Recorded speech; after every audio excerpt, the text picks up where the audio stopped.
नमो नमः। अत्र सर्वेषां भवतां संस्कृतशिक्षणे स्वागतम्।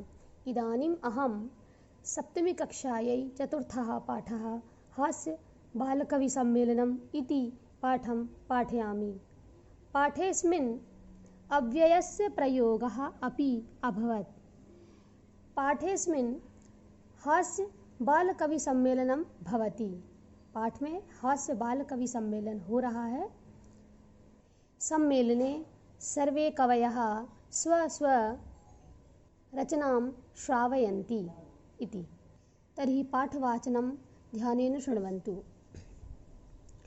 विविधवेशभूषाधारिणः चत्वारः बालकवयः मञ्चस्य उपरि उपविष्टाः सन्ति। कई विविध यानी कई प्रकार की वेशभूषाधारिणः कई प्रकार के वेशभूषा धारण किए हुए चत्वारः चार बालकवयः बालकवि मंचस्य उपरि मंच के ऊपर उपविष्टाः सन्ति बैठे हुए हैं। अधः यानी नीचे, कहाँ अधः? मंच के नीचे। अधः श्रोतारः हास्य कविता श्रवणाय उत्सुकाः सन्ति कोलाहलं च कुर्वन्ति। मंच के नीचे श्रोतागण हास्य कविता सुनने के लिए उत्सुक हैं और कोलाहल कर रहे हैं। कोलाहल यानी शोर कर रहे हैं। मतलब एक मंच है, उस मंच पर चार बाल कवि बैठे हुए हैं और नीचे मंच के नीचे श्रोतागण हास्य कविता सुनने के लिए उत्सुक हैं और बहुत कोलाहल हो रहा है।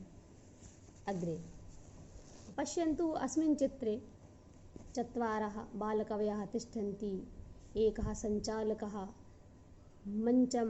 मंचस्य संचालनं करोति। अधः श्रोतागणाः तिष्ठन्ति। संचालक जो संचालन करता है, मंच का संचालन करता है, वो संचालक कहलाता है। संचालकः अवदत् अलम कोलाहलेन, शोर बस करो। अद्य परमहर्षस्य अवसरः यत् अस्मिन् कवि सम्मेलने काव्यहन्तारः कालयापकाश्च भारतस्य हास्य कवि धुरन्धराः समागताः सन्ति। आज बड़े हर्ष का अवसर है कि अस्मिन् इस कवि सम्मेलन में काव्यहंतारः यानी काव्य को नष्ट करने वाले, क्योंकि यह एक हास्य कवि सम्मेलन है तो हर बातों को अपोजिट यानी कि विपरीत बताया जाता है। तो काव्य को सुनने वाले नहीं, काव्य को नष्ट करने वाले, काल यापकाश और समय को बर्बाद करने वाले भारत के हास्य कवि धुरंधर आए हुए हैं। एहि आओ करतल ध्वनिना वयम एतेषां स्वागतम कुर्मः। आओ तालियां बजा करके हम इनका स्वागत करते हैं। गजाधरा, पहला कवि गजाधर कहता है सर्वेभ्यो अरसिकेभ्यो नमो नमः। अरसिकेभ्यो, यहाँ जो अवग्रह है मतलब अ मानेंगे इसको, तो सर्वेभ्यो रसिकेभ्यो यानी कि इंटरेस्ट रखने वाले कविताओं में, और अरसिकेभ्यो यानी इंटरेस्ट नहीं रखने वाले। तो सभी नीरस जनों को मेरा नमो नमः प्रणाम। प्रथमं तावत् अहम आधुनिकं वैद्यम उद्दिश्य स्वकीयं काव्यम श्रावयामि। क्या कह रहे हैं वो कि सबसे पहले मैं आधुनिकम यानी वर्तमान के, वैद्यम यानी वैद्य यानी वैद्य का मतलब क्या होता है? डॉक्टर। आजकल के जो डॉक्टर हैं उस आजकल के डॉक्टर को ध्यान में रख करके, उद्देश्य बना करके, है ना, उद्देश्य यानी उद्देश्य करके स्वकीयम काव्यम श्रावयामि, अपनी कविता सुनाता हूँ। मतलब वो आजकल के डॉक्टर कैसे होते हैं उसको ध्यान में रख करके वो है अपनी एक कविता, अपना काव्य सुनाता है। वैद्यराज नमस्तुभ्यं यमराज सहोदर, यमस्तु हरति प्राणान वैद्यः प्राणान धनानि च। अच्छा, वो अपनी कविता में क्या कह रहा है? गजाधर है ना, गजाधर नाम का कवि। हे वैद्यराज मतलब डॉक्टर, हे वैद्यराज नमस्तुभ्यम यमराज सहोदर। नमस्तुभ्यम यानी तुमको मेरा नमस्कार है, क्योंकि यमराज सहोदर, यमराज तो आप जानते हैं यम का राजा है ना, जो प्राण हरता है, और सहोदर कहते हैं सगा भाई, रियल ब्रदर। तो वो ये कह रहा है कि हे वैद्यराज, मैं तुम्हें नमस्कार करता हूँ तुम यमराज के सगे भाई हो। यमस्तु हरति प्राणान, यम तो केवल प्राणों को हरता है, किंतु वैद्य प्राणान धनानि च, किंतु जो वैद्य है, आज का जो वैद्य है, आज के समाज का जो वैद्य है, जो डॉक्टर है, वह प्राण और धन दोनों को हरता है। इस प्रकार सब लोग उसके काव्य को सुन करके हंसने लगते हैं कि क्या बढ़िया जोक बनाया है। मतलब कहने का यही है अर्थ कि यमराज तो केवल प्राण हरने के लिए आता है, लेकिन जो आजकल के डॉक्टर होते हैं वे कैसे होते हैं, वे प्राण तो हरते ही हैं, साथ में धन और हर लेते हैं, बताते ही नहीं हैं, है ना। अगर कोई मरीज अस्पताल में अगर भर्ती है और अगर मान लीजिए कि उसकी स्थिति बहुत ख़राब है, तो वे ये कभी नहीं कहते हैं कि आप जो है आगे कुछ फीस मत दीजिए या पैसा खर्च मत करिए क्योंकि ये व्यक्ति नहीं बचेगा। वो कुछ नहीं बोलते, वो यही बोलते हैं हाँ ठीक है हो जाएगा, और पैसे लूटते रहते हैं। तो इसको ध्यान में रख करके बनाया है। इस प्रकार सभी ऊंचे स्वर में हंसते हैं। कालांत कहा कवि, अब दूसरा कवि आया कालांतक, वो अपनी कविता में कुछ कहेगा। अरे वेद्यास्तु सर्वत्र परंतु न ते मादृशाहा कुशलाहा जनसंख्या निवारणे। वो क्या कहता है, अरे वैद्य तो सभी जगह हैं, वैद्यस्तु वैद्य अस्तु, वैद्य तो हैं कहाँ, सर्वत्र सभी जगह, परंतु अरे भाइयों डॉक्टर तो सभी जगह हैं, परंतु मादृशाः कुशलाः जनसंख्या निवारणे, किंतु जनसंख्या को कम करने वाले ऐसे मेरे समान कुशल नहीं हैं।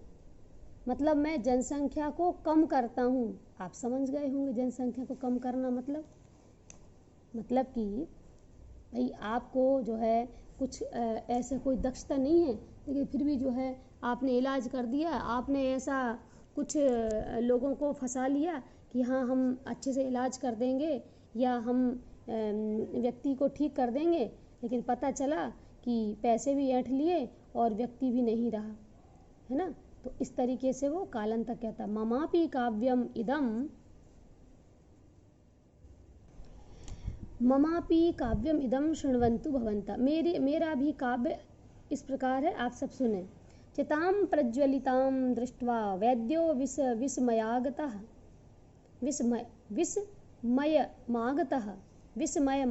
विस्मयम् आगतः, नाहं गतो न मे भ्राता कस्येदं हस्तलाघवम्।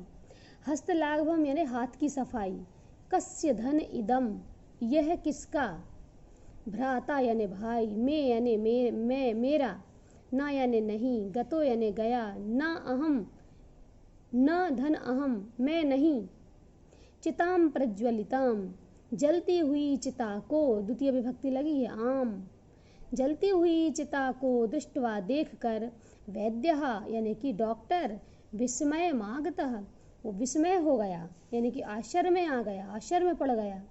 एक किसी की चिता को जलते हुए देख करके वह कोई डॉक्टर विस्मय आ गया, विस्मय अचंभे में पड़ गया।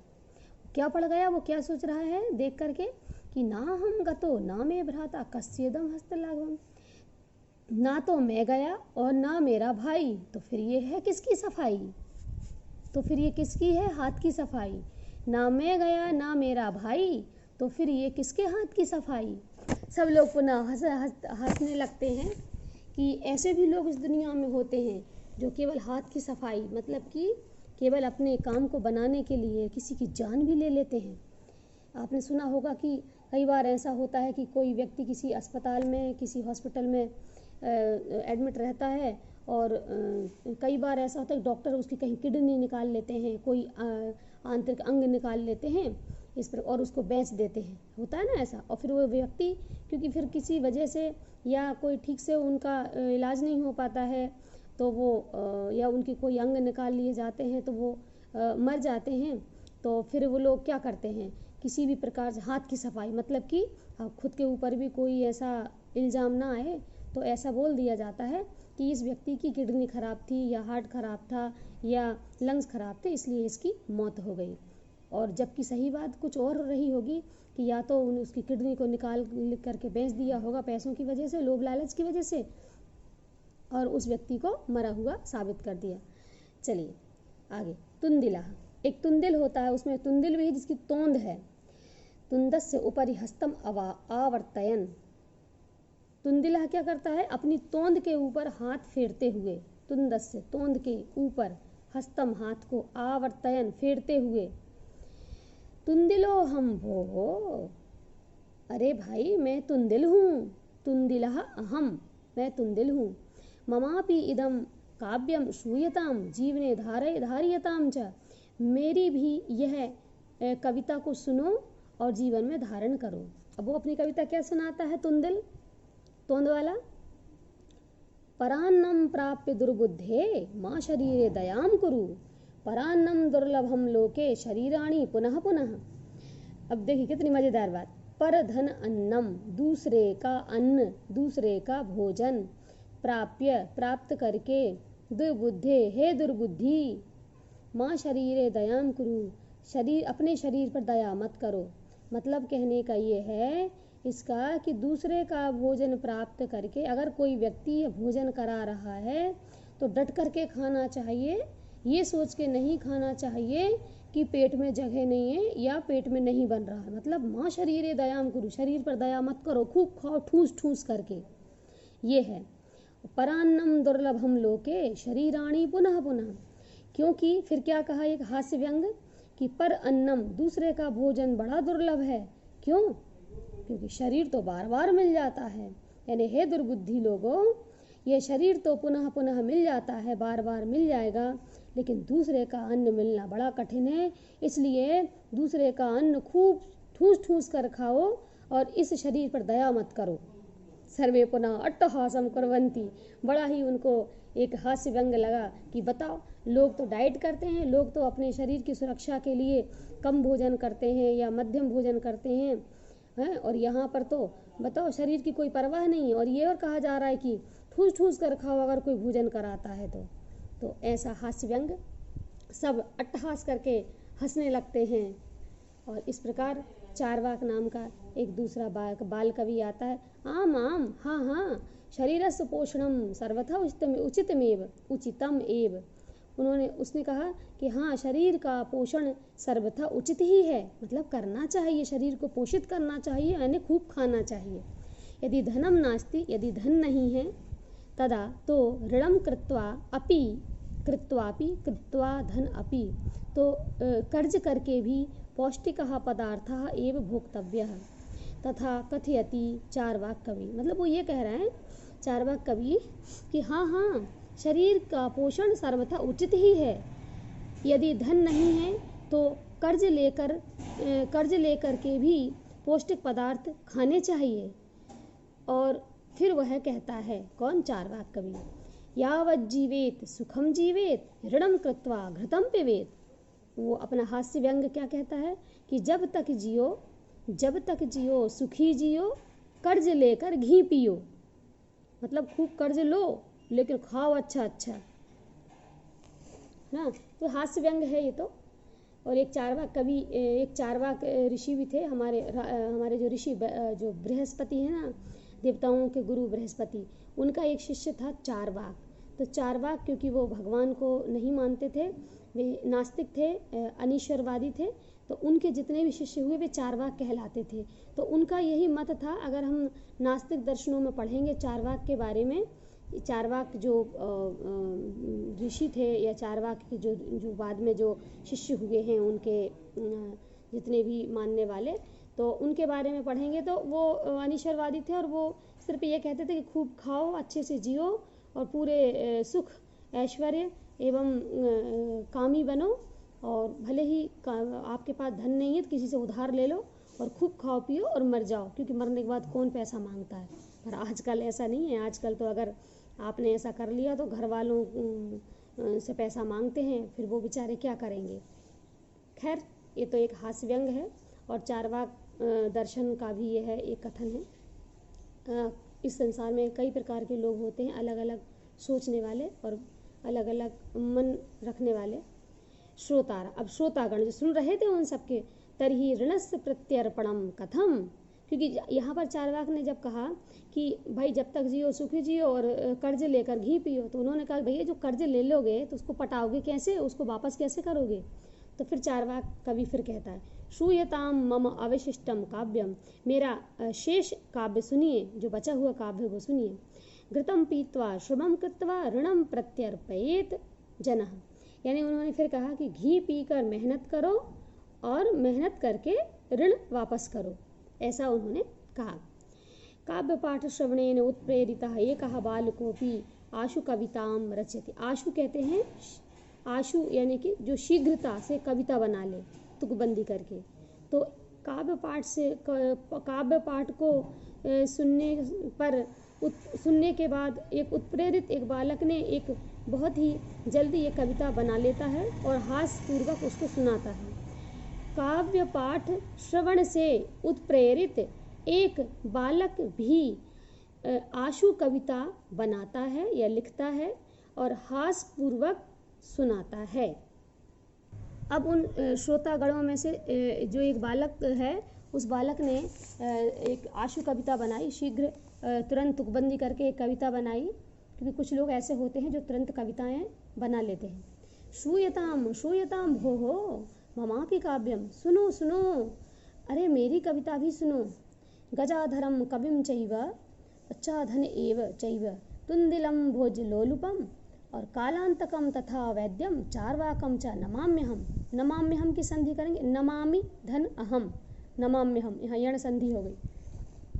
तो उसने क्या कहा कि गजाधर कवि को और तुंदिल के भोज लोलुपता को, भोज लोलुपता यानी भोजन के लालच को, और कालांतक जैसे वैद्य को और चारवाक को मैं नमस्कार करता हूँ।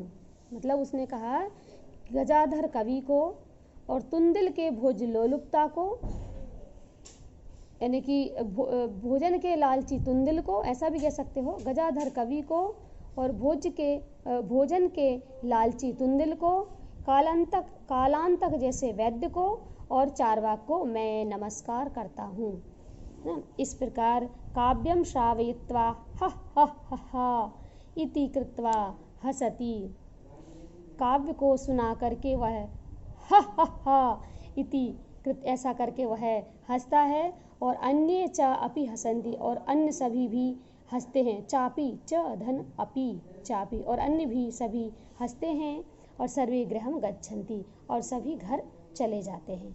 इस प्रकार यह कविता में हास्य व्यंग कहे गए, जिसको सुन करके बहुत हंसी आती है, क्योंकि हंसना हमारी सेहत के लिए, हमारे शरीर के लिए बहुत ही लाभदायक होता है बच्चों, इसलिए हंसना भी बहुत आवश्यक है। अस्मिन् पाठे शब्दार्थाः अपि दीयन्ते, सर्वे छात्राः शब्दार्थान् पठन्तु अभ्यस्यन्तु च। इसमें सारे शब्दार्थ लिखे हैं, देखो हिंदी अर्थ भी लिखे हुए हैं, आप इनको पढ़ सकते हैं और इनको अपनी उत्तर पुस्तिका में भी लिखेंगे। ये सारे आपके शब्दार्थ हैं। इसमें संधियाँ भी करके दी हैं, जैसे प्रत्यर्पणम है तो प्रतिधन अर्पणम दिया है ना सर, परान्नम पराधन अन्नम, दूसरे का अन्न, ऐसे कुछ क्रियाएं, धारयताम धारण करें, अतामन, ऐसे अलग अलग दिए हुए हैं। तो इस प्रकार आपका पाठ का वाचन और अनुवाद संपन्न जाता है। प्रश्न अभ्यास अगली वीडियो में बताया जाएगा। अस्तु, धन्यवादः।